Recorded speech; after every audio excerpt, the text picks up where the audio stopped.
elderly and most vulnerable have been locked in homemade prisons. For what? For working hard all their lives? For paying taxes? For raising families? COVID-19 has put fear into our elderly population. We can't see our moms and dads. We can't see our families because the government says we can. The government is violating our constitutional rights and putting fear into the elderly and the most vulnerable. And I think that's just wrong. When our parents brought us home from the hospitals, it wasn't too long later where they allowed us to crawl around the house and touch all kinds of things, put our fingers in our mouths and in our ears and in our eyes, and our immune systems would get stronger. Our parents did put masks around our face when we were in our houses or when our friends came over. We breathed the air in the room, and it made our immune systems stronger. These days, the fear factor is out of control, and you're being lied to. As a funeral director, I can tell you that the numbers that they're reporting are not true numbers. A lot of those numbers are made up to put fear into you. I can tell you when I go to a care home and somebody hasn't been moved around because the care home doesn't have the staff to do it. Every 2 hours, our elderly should be moved from side to side, even the younger people who are in hospitals. And if they're not moved around, the chance of them getting a pneumonia is pretty good. So when they do get pneumonia and they die, they say that's COVID-19 at a lot of the care homes. To me, that's disturbing because that's not how the person died. When a person is sent home to die because they have cancer, and we have a letter from the government stating that they're going to die at home, and we have an anticipated home death letter that allows us as funeral directors to go to those and pronounce the person deceased. Some of those people call an ambulance by accident, and their loved one is marked COVID-19. I go into the hospital, into the morgues, and sometimes there's bodies in there like you wouldn't believe, and lots of them are marked COVID-19 because they've been tested, but the test results haven't come back yet. You got to ask yourself, why doesn't Dr. Rusin, get on the news and tell you how many people died of heart disease, which is the number one cause of death? The close second is cancer. How many people died of cancer that day? How many people died of diabetes? How about suicide? How many people died of suicide today? How many people died because of mental and health breakdowns? Alcohol and drug addiction. Why does Dr. Rusin keep talking about COVID-19 day in, day out? Well, we don't hear about any of the other deaths. Want me to tell you why?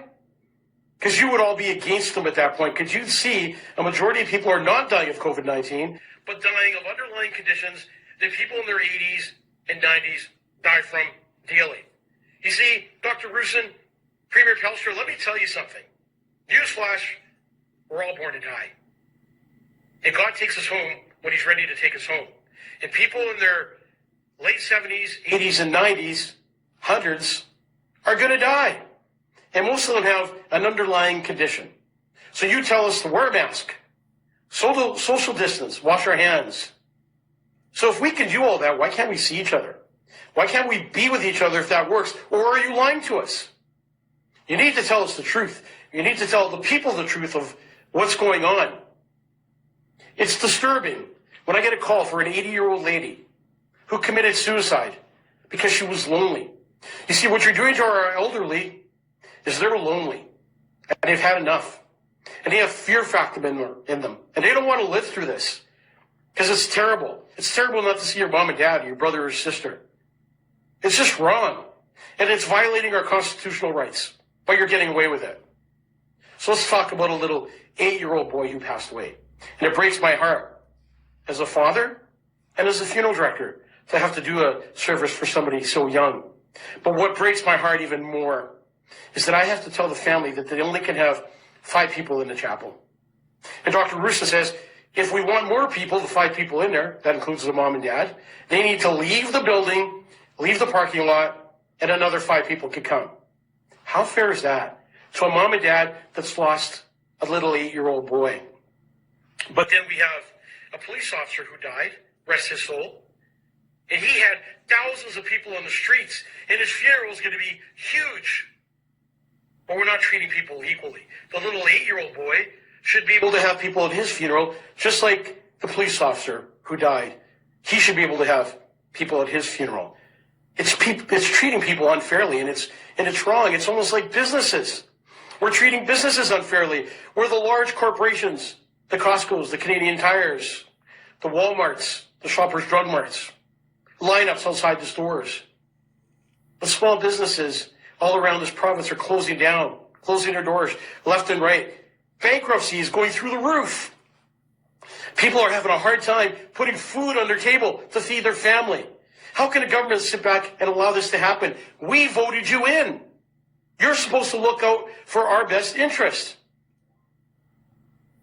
How come there's no flu this year? How come there's no influenza? But it's COVID-19 now. Why are the police officers handing out health violation tickets? Why are police officers arresting parents that are going tobogganing with their kids? Why are police officers attacking kids on a skating rink, taking away their rights to play and to be with each other and to be outside and breathe in the fresh air that God has given us? Did you become a police officer to violate people's rights? Or did you become a police officer to serve and protect? We live in the crime capital, the murder capital, I should say, of Canada, right here in Winnipeg. But then the police officers have time to hand out health violation tickets. But if we get our car window broken, or our house broken into, and a bunch of other crimes that happen, the police won't even attend. But they'll attend in big numbers to give you that health violation ticket. How many RCMP officers does it take to go to a church and give the pastor a ticket? He's a pastor. He's not violently going to attack you all of a sudden. He represents God. How about that father who got arrested tobogganing with his kids and you embarrassed him? How about the old man, the guy who worked so hard and paid taxes in the city, paid your wages, only to get arrested at Superstore because he had a mass exception, and the police officer put him in handcuffs. This is an elderly gentleman. Put him in handcuffs knowing that he had a condition. You're taking away the trust of these citizens. When I was young, I trusted a police officer. I would look up to him because I knew that if I needed help, he was there for me. But people are afraid to call 911 now. People are afraid of the police, and it's just wrong. The police need to protect the people and the citizens of the city. And you need to stop giving out health violation tickets. That's not why you became a police officer. You need to fight crime. I find it disturbing what's happening in the city. I find it disturbing that we can't even go to church. But we can sit on an airplane that's packed with people shoulder to shoulder. But we can't even sit with our own families on a pew. You kind of wonder why the government is taking away everything good from us.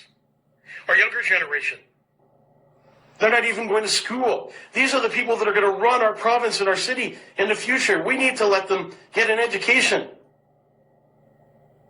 This younger generation needs to learn how to play with one another, what it's like to be outside, to go tobogganing, to play ice hockey. You take away the kids' right to be on a hockey team this year. You just stop hockey altogether. If the problem is the older population, then why don't we take care of our elders? Why don't we take care of the most vulnerable and the most precious people on this earth today, our elderly? Why aren't we getting extra people in these care homes? Why are we not allowing family members to go in and take care of their moms and dads, grandpas and grandpas? It's just wrong. Why would you violate our rights? And we lose a loved one in a care home and we can't even see them. And then we can't even have a funeral for them. All these small businesses need to fight. We need to get together by the thousands and go to the legislative building and let them know that we're not happy.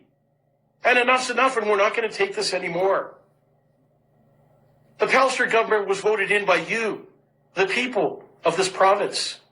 They're supposed to be working for us and looking out for our best interest. But this seems to be not what's happening. You know, we're all following the guidelines. And it's been a year now. Another 2 weeks. Another 2 weeks. You've taken away Christmas from us. You've taken away our families. You've taken away our jobs, our livelihood. What else do you want from us? People, don't sit there and take this.